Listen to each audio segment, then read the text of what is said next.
করে যে এনসিপি কখনো কারো থেকে চাঁদাবাজি করে নাই। তাদের নেতা কর্মীদের রাখার জন্য বা নেতা কর্মীদের মেইনটেনেন্সের জন্য তাদেরকে চাঁদাবাজি করতে হয়, তাদেরকে অনেক কিছু খারাপ কাজের সাথে জড়িত হতে হয়। এখন যেটা হচ্ছে, যারা যোগাযোগ করতে পারছে, কানেক্ট করতে পারছে, তারাই কিন্তু জয়েন করছে। অনেকেই আছে যারা 10 দিন ধরে জয়েন করতে কিন্তু সে কানেক্ট করতে পারছে না।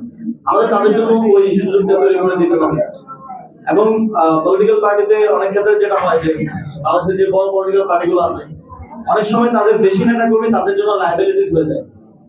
কারণ তাদের নেতা কর্মীদের রাখার জন্য বা নেতা কর্মীদের মেইনটেনেন্সের জন্য তাদেরকে চাঁদাবাজি করতে হয়, তাদেরকে অনেক কিছু খারাপ কাজের সাথে জড়িত হতে হয়। আমরা যাতে এক্সপেনশনের ক্ষেত্রে এটা আমাদের খেয়াল রাখতে হবে, এটা সাস্টেইনেবল হতে হবে। আমরা এক্সপেনশনটা এমন ভাবে করবো যাতে আমরা সেলফ সাস্টেইনেবলি আমাদের সংগঠন রান করতে পারি, আমাদের যেন কোনো খারাপ দিকে না যেতে হয়। এনসিপির মহানগরের ব্যাপারে এখন পর্যন্ত আমি পজিটিভ একটা জিনিস পেয়েছি, যেখানেই যাই স্থানীয় মানুষজনের সাথে তারা জানে যে এই থানায় বা ওয়ার্ডে এনসিপি আছে, কিন্তু তারা একটা জিনিস অ্যাপ্রিশিয়েট করে যে এনসিপি কখনো কারো থেকে চাঁদাবাজি করে নাই, এনসিপি কোথাও গিয়ে কখনো রেড দেয় নাই, আর কোনো বিল্ডিং, কোনো দোকান, কোনো সমিতি দখল করে নাই। তারা এটাকে খুব অ্যাপ্রিশিয়েট করে। এবং এনসিপির নেতাকর্মীরা যখন যায় তাদের একটা ভালো পারসেপশন আছে যে এনসিপি যারা করে তারা হচ্ছে মহানগরের বা তাদের এলাকার ভদ্রলোক, ভদ্র ছেলেমেয়েরা এনসিপি ছাত্রশক্তি, যুবশক্তির সাথে জড়িত হয়। এই পারসেপশনটা, এই গুডউইলটা আমাদের রাখতে হবে। আমাদের নগরবাসীদের সঙ্গে এই একটা হৃদ্যতার সম্পর্ক সবসময় বজায় রাখতে হবে এবং এটা নিশ্চিত করতে হবে। এর বাইরেও আমাদের এখন অনেকগুলো জাতীয় সংকট আছে সামনের দিনে, এবং আমরা দেখেছি সবসময় বাংলাদেশের জাতীয় সংকটে ঢাকা মহানগর এবং ঢাকা শহর খুব গুরুত্বপূর্ণ ভূমিকা পালন করেছে। সর্বশেষ জুলাই গণঅভ্যুত্থান কেন্দ্রবিন্দু ছিল ঢাকা শহর, এবং এখান থেকে এটা সারা দেশে ছড়িয়ে পড়েছে। আমরা যখন ক্যাম্পাস থেকে ডাক দিয়েছি, আপনারা উত্তরায়, পাড্ডায়, মিরপুরে বিভিন্ন স্থানে আপনারা নেমে এসেছেন এবং এই আন্দোলনকে গণঅভ্যুত্থানে রূপান্তর করেছেন এবং সফল করেছেন।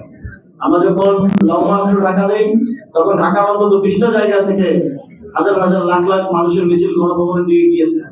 ফলে যাদের হাতে অস্ত্র ছিল তারা অস্ত্র চালানোর সাহস করতে পারেনি।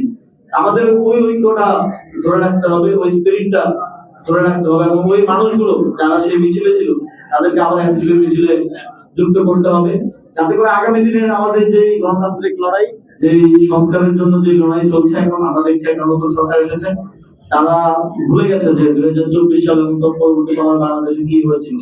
তারা মনে করছে যে তারা জাস্ট আওয়ামী লীগের রেখে যাওয়া আসনে বসে যাবে এবং এভাবেই দেশ চলতে থাকবে।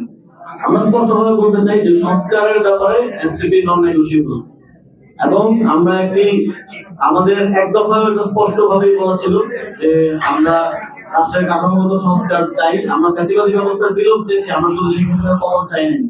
কিন্তু সেই ব্যবস্থার বিলোপ হয় নাই, সেই ব্যবস্থার উপরে শেখ হাসিনার সিটে এখন তারেক রহমান বসে গেছে।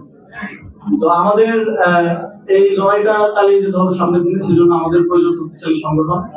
এবং একই সাথে আমরা নগরে রাজনৈতিক কর্মসূচির পাশাপাশি নগরের বিভিন্ন নাগরিক সুবিধা, জনগণের সুবিধা অসুবিধা নিয়ে তাদের কোশ্চেন গুলো ডিল করা। এখানে আমাদের জাতীয় যুব শক্তি নেতৃত্ব আছে, নগরের ইউথদের একটা চ্যালেঞ্জ হচ্ছে এমপ্লয়মেন্ট থেকে শুরু করে অনেকগুলো চ্যালেঞ্জ আছে। এই পলিসির গত জায়গা থেকেও কাজগুলো, আলোচনাগুলো, ইন্টারাকশন গুলো নগরবাসীর সাথে আমাদের নিয়মিত করতে হবে।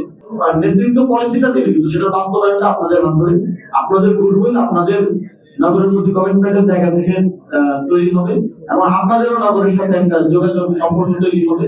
এখানে তো শুধু মেয়র একটা জিনিস, এখানে কাউন্সিলর আছে, এবং কাউন্সিলরের বাইরেও পাড়ায় পাড়ায়, মহল্লায় মহল্লায় লোকাল লিডার আছে। সেটা আপনাদেরকে করতে হবে, এবং আমরা সেটা সমস্ত যোগ্যতা আপনাদের আছে, এটা আমি বিশ্বাস করি।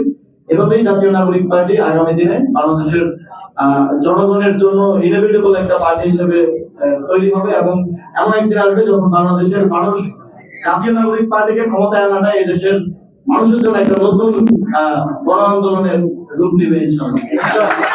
সেই লড়াইটাকে আপনারা সবাই আমাদের সাথে আমরা একসাথে লড়াইটা করবো, এই প্রত্যাশা ব্যক্ত করে এবং আপনাদের আজকের এই